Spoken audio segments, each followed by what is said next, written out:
शर्म से झुक जाएगा तेरा सर उस दिन जब बेटी तुझसे पूछेगी कि बाबा लड़के धोखा क्यों देते हैं। रुतबा रखना होगा अगर हिंदू शेरनियों वाला, बंद करना होगा सोशल मीडिया पर ये खेल नचनियों वाला सितारा। हाँ तो दोस्तों, भाई कुछ कहना चाहता है, जरा गौर फरमाइएगा। दुश्मन से लड़ने हम निकले, वाह, सारे दुश्मन घर के निकले। दुश्मन से लड़ने हम निकले, सारे दुश्मन घर के निकले। मैं लड़ाई हारा तब जब सबसे भारी पत्थर घर से निकले, वाह। मुस्लिम ने किया दिल्ली में ब्लास्ट, किसने कहा? देश में जब भी कुछ बुरा होता है तो सवाल सिर्फ मुसलमानों से क्यों, देश के उन जिम्मेदार लोगों से क्यों नहीं? अब कभी नहीं लौटेंगे वो मासूम लोग जो शिकार हो गए इस हादसे के। अगर देश को बचाना है तो एक दूसरे को नहीं, नफरत को मारना होगा। आजादी के बाद या तो ये देश बटा है या इंसानियत मरी है। क्या ये वही देश है जो गांधी जी ने आजाद कराया था? अगर हम ऐसे ही लड़ते रहे तो ना इंसान बचेंगे ना धर्म। ये देश तो आजाद हो गया, पर हम नफरत से आजाद कब होंगे? चलो मिलकर कसम खाते हैं, ना हिंदू करेंगे ना मुसलमान करेंगे, बस देश से हैवानियत खत्म करेंगे। अगर वाकई देश को बचाना है तो पहले इंसान बनो, ना हिंदू ना मुस्लिम। तब आपको डिसाइड करना है क्या सही है और क्या गलत, क्योंकि जो धर्म के नाम पे रोटियां सेकते हैं वो धार्मिक नहीं होते। मेरे किरदार पे कीचड़ उछालने वाले लोग, एक नहीं 10 जगह मुंह मारने वाले लोग। हैरत है वो भी खुद को मर्द बताते हैं, औरत के इशारों पे नाचने वाले लोग। तुझे तेरा नया यार मुबारक, तेरी जीत मेरी हार मुबारक, और मेरे दिल को बाजारू समझने वाली तुझे भी नया साल मुबारक। और सुनो मेरे दुश्मनों, जिस को भी खुजली हो रही है सबकी खुजली मिटाई जाएगी। बस नंबर आगे पीछे हो सकता है लेकिन बारी सबकी आएगी। बड़ा ही बेकार साल रहा ये 2025। जाते जाते मेरे महबूब को भी ले गया। मेरे भाई अजीब है ये दुनिया, पूरी साल कोई नहीं पूछता कैसे हो डियर, 19 साल पर सब मैसेज करें हैप्पी न्यू ईयर। इस बात में कितनी सच्चाई है कि तरक्की इतनी हुई है कि इंसान घर बैठा हजारों किलोमीटर दूर किसी इंसान को देखकर बातें कर सकता है, लेकिन पतन इतना हुआ कि एक इंसान दूसरे इंसान के साथ बैठा हुआ है लेकिन उसकी दुख तकलीफ दर्द को नहीं महसूस कर पा रहा है। माना कि तरक्की बहुत ज्यादा साइंस ने कर ली है, लेकिन इंसानियत नाम की भी तो चीज है। अगर आपसे कोई कुछ कह रहा है सुन लीजिए, हो सकता है आपके सुनने से उसका ये दुख दर्द तकलीफें थोड़ी सी कम हो जाए। कर तो कुछ नहीं सकते लेकिन सुन तो सकते हैं ना, हालचाल तो जान सकते हैं, चाहे वो आपका रिश्तेदार हो चाहे वो कोई अजनबी हो।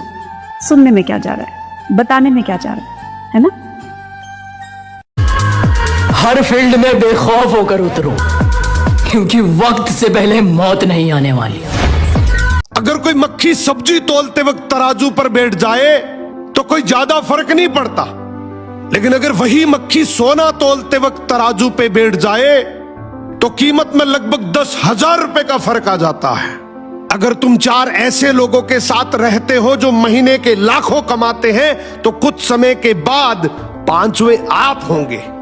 एंड अगर तुम 4 ऐसे लोगों के साथ रहते हो जो बेरोजगार हैं तो यकीन मानो कुछ समय के बाद 5वें आप ही होंगे।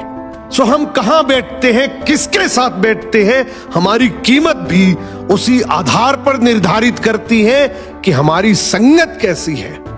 ये जान कहने वाले जाने का अनजान बन जाते हैं, ये जान कहने वाले जाने का अनजान बन जाते हैं। दिल की धड़कनों को जिंदा कर फिर बेजान कर जाते हैं। ख्वाबों की दुनिया सजाकर दफन अरमान कर जाते हैं। ख्वाहिशों की हंसी बस्ती को, कि ख्वाहिशों की हंसी बस्ती को पल भर में शमशान कर जाते हैं। ये जान कहने वाले जाने का अनजान बन जाते हैं। कि दिल तोड़ने वालों को सजा क्यों नहीं मिलती है? हर किसी को प्यार में वफा क्यों नहीं मिलती? लोग कहते हैं इश्क एक बीमारी है, लोग कहते हैं इश्क एक बीमारी है। यदि ये बीमारी है तो उसकी दवा क्यों नहीं मिलती? अपनी अच्छाइयों पर इतना भरोसा रखो मेरे भाई कि जो तुम्हें खोएगा वो एक दिन जरूर रोएगा। एक गहरे कुएं में कुछ मेंढक गिर गए। सब कुएं से बाहर निकलने की पूरी कोशिश कर रहे थे, पर कुआं बहुत गहरा था। कुएं के ऊपर खड़े मेंढक चिल्लाने लगे, छोड़ दो, तुम नहीं निकल पाओगे, ये इम्पॉसिबल है। एक एक करके सब मेंढक थक गए और हार मानकर कुएं को ही अपना घर बना लिया। लेकिन उनमें से एक मेंढक था जो बस चढ़ता ही जा रहा था।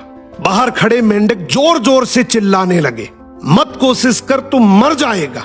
नीचे वाले भी बोलने लगे कि देख, हमने भी तो ट्राई किया है, ये हो ही नहीं सकता, कुआं बहुत गहरा है, गिरकर मर जाओगे, अभी भी टाइम है, वापिस आ जाओ। पर वो मेंढक रुका नहीं, निरंतर चढ़ता ही जा रहा था और आखिरकार वो कुएं से बाहर आ ही गया। सबने हैरान होकर पूछा कि जब हमने तुझे मना किया था तो तू रुक क्यों नहीं गया? तब पता चला वो मेंढक बहरा था। सो जिंदगी में अगर तुम्हें कामयाब होना है, बड़ा आदमी बनना है, तो बहरे बन जाओ, क्योंकि लोग हर मोड़ पर कैलकुलेटर लेके बैठे हैं जो तुम्हें किसी न किसी तरीके से नेगेटिव कर देंगे। बहुत दर्द होता है मेरी यार, जब कोई अपनी आदत लगाकर छोड़ जाता है मेरे यार।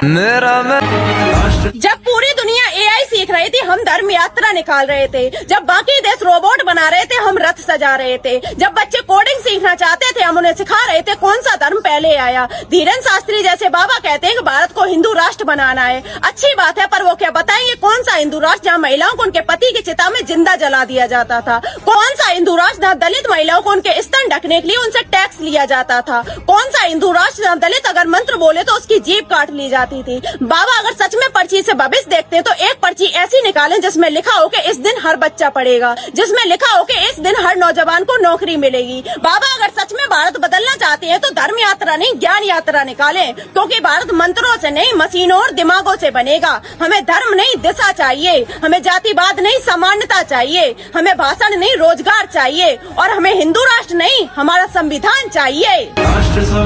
जाग जाओ, हिंदुओं को इतिहास पढ़ाओ कि हिंदू महिलाओं के स्तन ढकने पर टैक्स मुसलमानों ने या मुगलों ने नहीं लगाया, पेशवाई ब्राह्मणों ने लगाया था। ये जो तुम लोगों के बारे में इतना सोच रहे हो ना, सिर्फ 4 दिन गायब रहकर देखो, लोग तुम्हारा नाम तक भूल जाएंगे। आदमी पूरी जिंदगी इसी भ्रम में जीता है कि वो लोगों के लिए इंपॉर्टेंट है, लेकिन असल में ऐसा कुछ नहीं होता। तुम्हारे होने से या ना होने से किसी को घंटा फर्क नहीं पड़ता, सिवाय तुम्हारी माँ के। ये तू मुझे छोड़ गई, मैं तुझे औरों के सामने बदनाम करूं? ना ना डार्लिंग, ऐसा तेरा यार नहीं। और कभी याद आए तो मैसेज करके देख लियो, सेकंडों में रिप्लाई मिलेगा मेरी जान। अपना रिश्ता खत्म हुआ, प्यार नहीं। क्या बात है, बहन को थोड़ा बुरा मत मानना, लाखों करोड़ों लोगों की यही परेशानी है। चलो मैं ही बता देता हूँ, तलाक क्यों होते हैं तलाक। बात बुरी लगेगी, बात थोड़ी कड़वी है, लेकिन सच है और बहुत लोगों को बुरी भी लग सकती है। साथ देना भाई, शेयर कर देना, तुम्हें ही कह रहा हूँ, शेयर कर देना। मेरी तमन्ना है कि लोग इसे सुने। है मेरी तमन्ना। तो अर्ज क्या है कि एक माँ ने कर दी शादी अपने बेटे की सुख पाने को, जो रानी बनकर आई घर में, आज उस माँ के बेटे पर हक जताती है। क्या बात है, वाह वाह वाह। एक माँ ने कर दी शादी अपने बेटे की सुख पाने को, जो रानी बनकर आई घर में, आज वो उस माँ के बेटे पर हक जताती है। जिस माँ ने इस दुनिया में लाकर अपने बेटे को बोलना सिखाया, कल की आई वो लड़की आज उस माँ के आगे उस बेटे की जुबान खुलवाना चाहती है। तलाक क्यों होते हैं, क्यों होते हैं तलाक? मैं बताता हूँ। 4-5 साल पर रखकर घर की बहुएं एक माँ के बेटे पर वश करना चाहती है। उस माँ का क्या जिसने 26-27 साल अपने बेटे के पीछे गुजारे हो, और बाद में जो वाइफ बनती है ये लड़की, उस बेटे को उस माँ का गुलाम बताती है ना? है ना? ऐसे ही है, हम गुलाम अपनी माँ के है। मैं तो साफ कहता हूँ कि शादी उससे करना जो तुमसे पहले तुम्हारे माँ बाप की इज्जत करे। पलकों पर बैठा कर रखना उस लड़की को, किसी भी चीज में कमी ना आने दो। अगर वो हो इनके जैसी जिन्होंने कमेंट किया तो भाई 2 हाथ जोड़ो और बाढ़ में जाने दो। तुम अपनी वाइफ से कितनी भी मोहब्बत करते हो और करो, मैं कहता हूँ बेइंतहा मोहब्बत करो। अगर तुमने उनके कहने पर अपने माँ बाप की कदर कम कर दी ना, तो तुम कलंक हो भाई लड़का होने पर। माँ है वो माँ, अगर तुम्हारे बोलने से तुम्हारी माँ के चेहरे पर मुस्कान आती है ना, तो उससे कीमती जिंदगी में कभी कमाई नहीं होती। अरे फना कर दो पूरी जिंदगी अपनी माँ के कदमों में यार। एक वही ऐसी मोहब्बत है जिसमें कभी बेवफाई नहीं होती।